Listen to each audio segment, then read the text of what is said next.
You can also view all uploaded videos by clicking on View All. Don't forget to subscribe and get the latest videos. If they are interesting, like them and be heard. Get connected with the channel's television YouTube page. The news at your fingertips.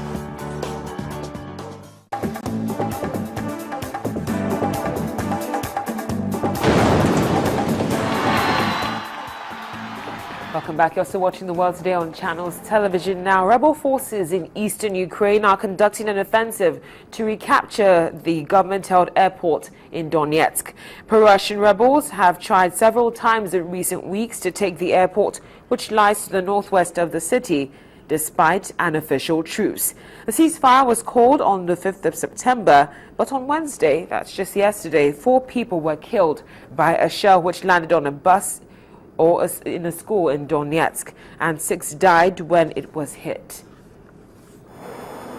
Heavy black smoke and flames could be seen as explosions heard near Donetsk International Airport on Thursday, as fighting between separatists and Ukrainian troops for control over the airport continued despite a ceasefire. Sound of artillery fire resonated through the city, leaving streets and districts close to the airport nearly deserted. The standoff in the airport has been going on for months, with casualties on both sides.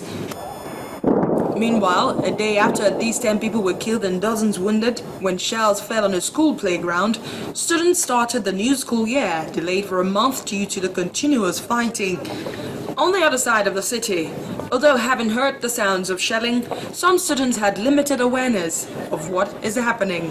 We lived in the Kiev district of Donetsk, which is not peaceful now. Where we lived is in the anti-terrorist zone, and it's not far from the airport. 6-year-old Barina is among the more than 200 students who arrived at number 1 school for the first school day on Wednesday.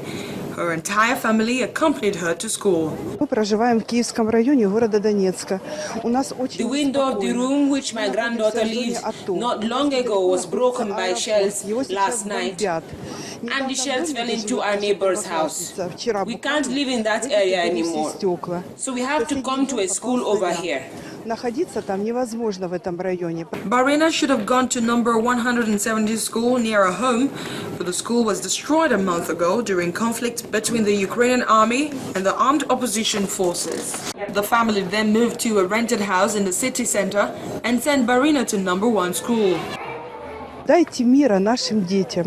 Number 117 school was hit by shells, so was the nearby number 8 school, and also a girl was killed near number 8 school. Neither adults nor children can live normal lives there.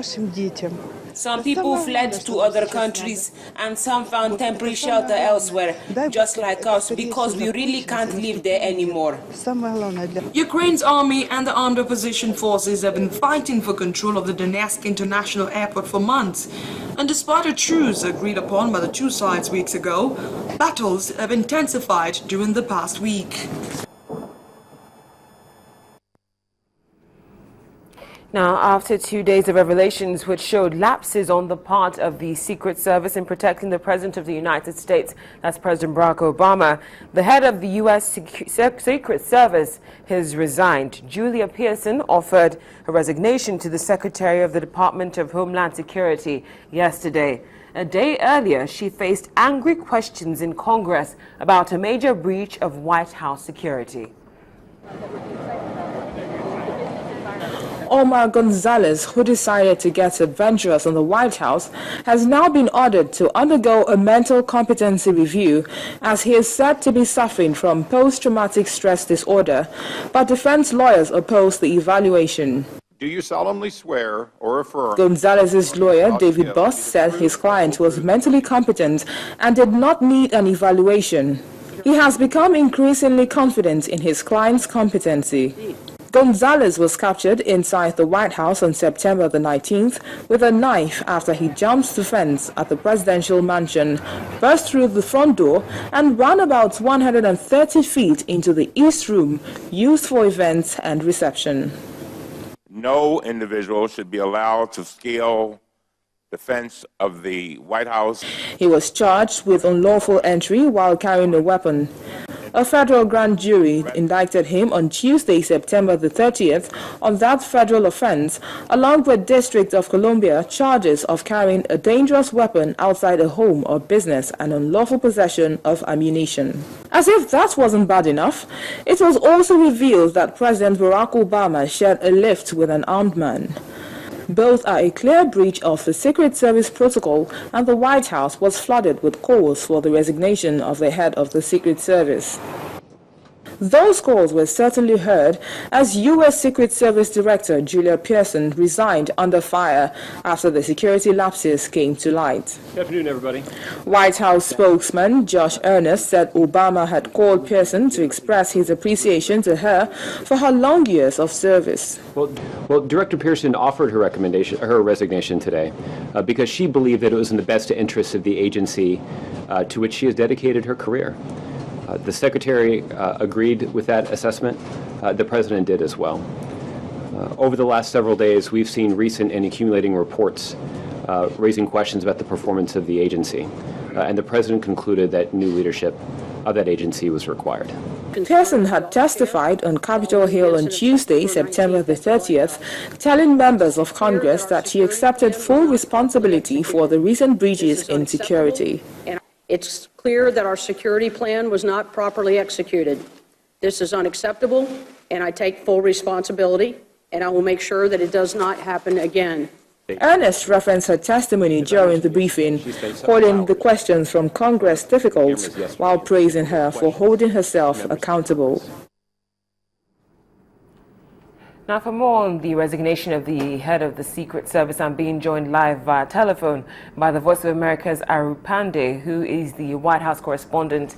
Aru, thank you so much for joining us again on The World Today.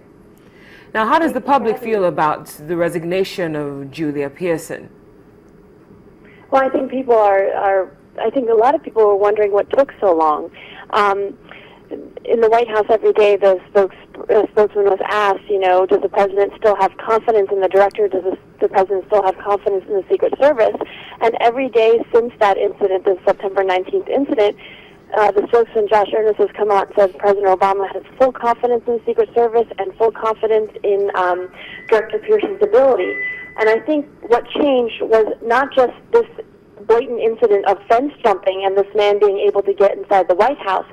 It was revelations of another security breach on September 16th in which an armed man with a criminal record got in an elevator just centimeters from President Obama.